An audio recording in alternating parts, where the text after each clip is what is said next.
The move command can be activated in a number of different ways. If I select this circle and right click, I can pick move. That's a very convenient way to do it.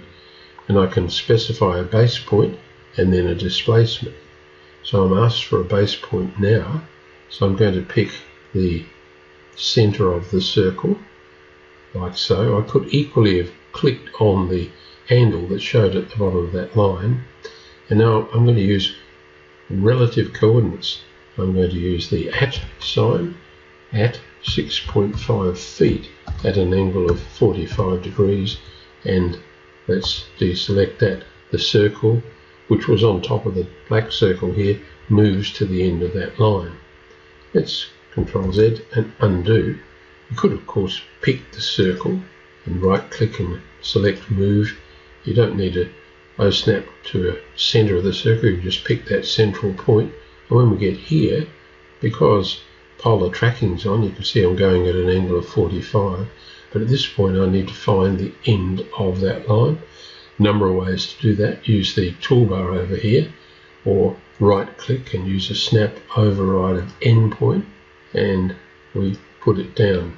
So slightly different ways of working.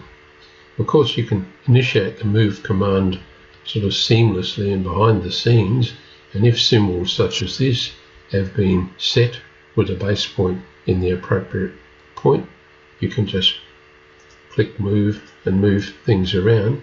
You don't even need to click move. You can just move and adjust symbols or other entities in the system.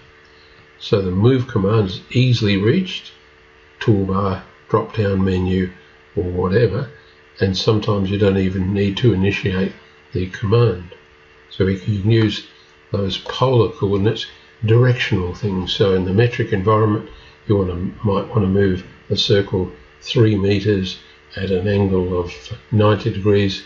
It can be done in the way we just demonstrated. But you can also use coordinates.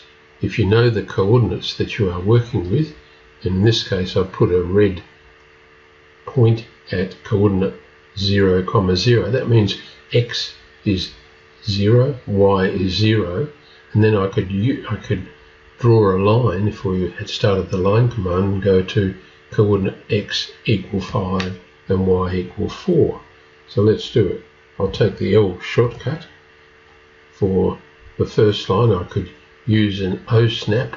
I could type 0, 0, or I could O snap to the point. So here's the O snap for a node or a point. So I've found that.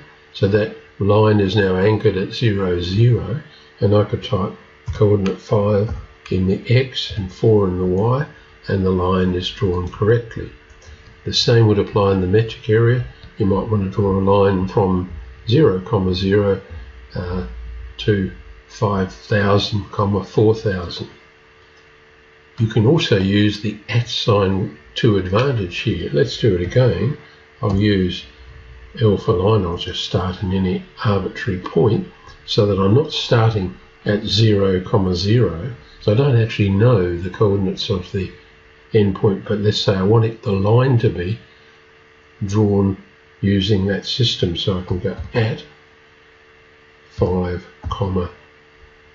4, and we draw the line. So that line will be exactly the same length as the previous one. Let's click on it. Its length is 6.403, as is this one, 6.403, but we didn't start with a known point. That's relative coordinates are used in that sense. So can you see you have a very wide range of possibilities with the move command.